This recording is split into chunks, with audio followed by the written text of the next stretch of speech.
Good morning, I'm Brianna O'Connor. And I'm Tori Patterson. And this is Topsail TV.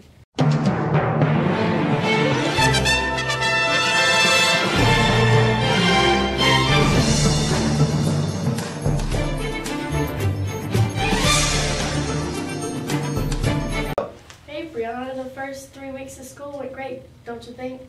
Sure did. Did you hear about Power Hour starting? I'm excited. Sure did. Now people that need help with their work can do it during Power Hour. Yep, this is a nice chat, Tori. Now let's head to Blake with some more news on school. And the big news story this week is the beginning of Power Hour. Here's a few teachers' opinions. What I think about Power Hour, I think it's a terrific opportunity for the students to come in and use this time for tutoring, also to catch up on any schoolwork they may have, and also the time gives an hour, kind of a nice break in between the day to kind of relax and eat a nice lunch, and that's what I think. I like that it gives students an opportunity to come in for tutoring and extra help. I think that Power Hour is a great idea if it is implemented properly for clubs and for tutoring.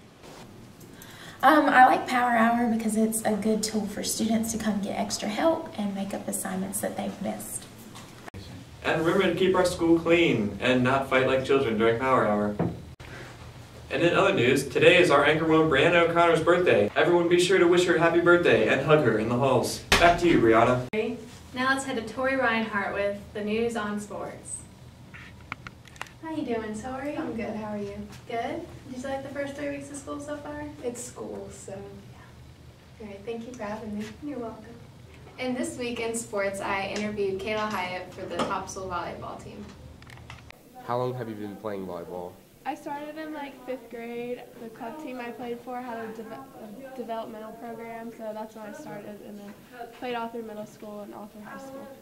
How long have you been practicing for the season? We started at like the beginning of August, and every week for every day we'd practice for like 4 hours in condition and just practice and get ready for the season.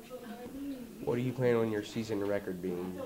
Well, we lost 2 games at the beginning of the season, and it really helped us prepare and like know what we need to do better. So from here on out, we hope to just beat everyone on the way and make it really far in the playoffs.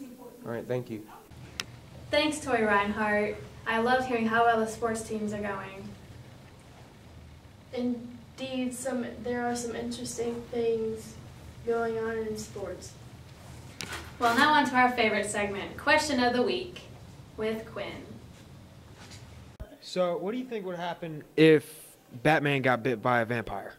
If Batman got bit by a vampire, I think we'd have a vampire bat and a vampire Robin and eventually a vampire Joker. And who else would be? We'd have all kinds of vampires. And he'd be cooler, actually.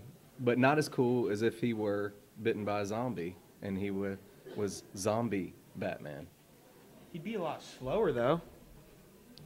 I don't know, unless he was like on World War Z type zombies. Haven't you seen those guys? I have. They can really get going. They're terrifying. They are. All right, Mr. Hunt. What would happen to Batman if he got bit by a vampire? Well, I think there's some chemistry involved in here.